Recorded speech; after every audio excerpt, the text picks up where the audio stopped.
दोस्तों, आज की कहानी हमारी तान्या और तनिष्का नाम की दो लड़कियों के ऊपर है जो कि सगी बहनें होती हैं। वो मूवी देखने जाती हैं बंटवारा 1947। तो जानिए उनके साथ क्या क्या घटना घटित होती है। और दोस्तों, इस चैनल को सब्सक्राइब ज़रूर से कर लें और बेल आइकन की बटन को दबा के ऑल ज़रूर कर दें। तान्या और तनिष्का के घर के पास एक पुराना आधा टूटा हुआ टॉकीज था, न्यू एम्पायर सिनेमा। ये टॉकीज पिछले 4 दशकों से बंद पड़ा था, पर एक शुक्रवार की शाम उसकी जंग लगी हुई दीवारों पर एक नया पोस्टर चिपका हुआ मिला। बंटवारा 1947, आज रात 12 बजे का स्पेशल शो। तनिष्का और तान्या को हॉरर मूवी का बहुत ही ज़्यादा शौक था। तनिष्का ने तान्या का हाथ खींचा, बोली, दीदी चलो ना, कितना कूल लग रहा है ये मिडनाइट शो। तान्या के दिल में एक अजीब सा डर बन के चुभ रहा था, और उस टॉकी से आने वाली अजीब सी सीलन और दुर्गंध की बदबू बता रही थी कि वहाँ कुछ गड़बड़ है। पर छोटी बहन की जिद के आगे वो हार गई। रात के 11:45 पे वो दोनों ही बहनें टॉकीज़ के आगे खड़ी थीं। वहाँ ना ही कोई टिकट काउंटर था और ना ही कोई गार्ड। गेट पर बस एक बूढ़ा आदमी बैठा था जिसकी आंखें सफ़ेद मोतियाबिंद से ढकी हुई थीं।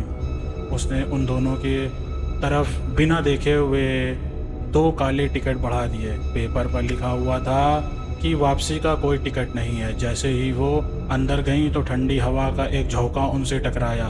हॉल एकदम सुनसान था और सीट पर न जाने कितने लोग आगे बैठे दिखाई दे रहे थे। तान्या ने गौर से देखा तो उन सभी के कपड़े फटे हुए और एकदम शांत दिखाई दे रहे थे। वो बिना ही पलके झपकाए हुए स्क्रीन की तरफ देख रहे थे। वहाँ एक भी इंसान की सांस लेने की आवाज़ तक नहीं आ रही थी। ठीक 12 बजे स्क्रीन पर लाइट जली, मूवी शुरू हुई। पर्दे पर बंटवारा मूवी 1947 के सीन्स चलने लगे। एक पुरानी हीरोइन स्क्रीन पर दिखी जो खून से लथपथ थी। लेकिन अजीब बात तो ये थी कि मूवी में कोई भी साउंड नहीं था। तान्या ने तनिष्का का हाथ पकड़ लिया। तनिष्का, चल यहाँ से, मुझे ये जगह सही नहीं लग रही है। पर तनिष्का कुछ भी बोल नहीं रही थी। उसका चेहरा बिल्कुल ही फट चुका था और उसकी आंखें जैसे मानो पर्दे पर चिपक गई थीं। अचानक से स्क्रीन पर दिखने वाली ट्रेन रुक गई। स्क्रीन के अंदर से रोने और चिल्लाने की आवाज़ें आने लगीं। वो आवाज़ पर्दे के पीछे से नहीं बल्कि पूरे हॉल में गूंजने लगी। तान्या ने मुड़कर देखा। हॉल में बैठे सभी दर्शक एक साथ उनकी तरफ मुड़कर देखने लगे थे। उनके चेहरे जैसे आग से झुलसे हुए थे और किसी का हार्ट कट कर गिर रहा था तो किसी की आंखों से खून गिरता हुआ उनके गालों पर आ रहा था। वो सब यहाँ पर मूवी देखने नहीं आए थे, वो सब उसी बंटवारे के दौरान मारे गए भूत थे। तान्या की चीख निकल गई ये देखकर। तनिष्का बोली, भागो। लेकिन स्क्रीन पर जो भी चल रहा था वो देखकर तान्या के होश उड़ गए। स्क्रीन पर एक कच्चा रास्ता दिख रहा था और उस रास्ते पर 2 लड़कियां भाग रही थीं, और उन दोनों लड़कियों ने वही कपड़े पहने थे जो आज तान्या और तनिष्का ने पहने थे। पर्दे पर दिखने वाली तनिष्का पीछे मुड़ी और स्क्रीन के अंदर से ही तान्या की तरफ देखकर चिल्लाई, दीदी मुझे बचाओ। तान्या ने अपने बगल में देखा। जिस सीट पर तनिष्का बैठी थी वहाँ पर अब सिर्फ धूल और खून के धब्बे बचे थे। तनिष्का अब सीट पर नहीं थी, बल्कि वो उस बंटवारा 1947 की मूवी के अंदर फंस चुकी थी। स्क्रीन के अंदर चल रही मूवी में लोगों के हाथों में तलवारें थीं और वो तनिष्का की तरफ बढ़ रहे थे। तान्या चिल्लाती हुई स्क्रीन की तरफ भागी। तनिष्का बोली, हाथ पकड़ो मेरा। तान्या ने अपना हाथ पर्दे के अंदर डाला और हैरानी की बात यह थी कि तान्या का हाथ पर्दे के आर पार चला गया। वो मानो पर्दा ना हो, खून की कोई नदी हो। उसने तनिष्का का हाथ पकड़कर खींचना चाहा, लेकिन पर्दे के अंदर से हजारों काले सूखे हुए हाथ बाहर निकले और तान्या को भी अंदर खींच लिया। ठंडी एकदम सुर्ख सांसें तान्या के चेहरे से टकरा रही थीं।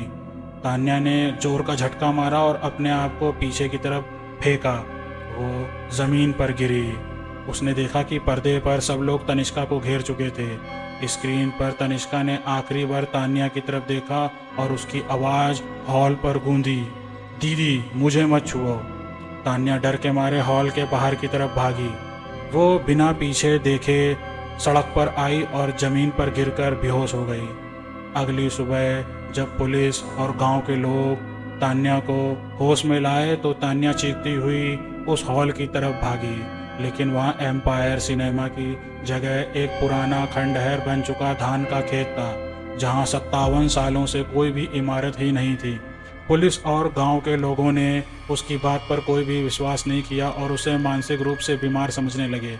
लेकिन तान्या ने जब एक पुरानी टूटी हुई दीवार के पास गई तो एक ज़मीन पर तनिष्का का फ़ोन और उसका आखिरी टिकट मिला, और उस टिकट पर 1947 बंटवारे की एक काली सफ़ेद फ़ोटो बनी हुई थी।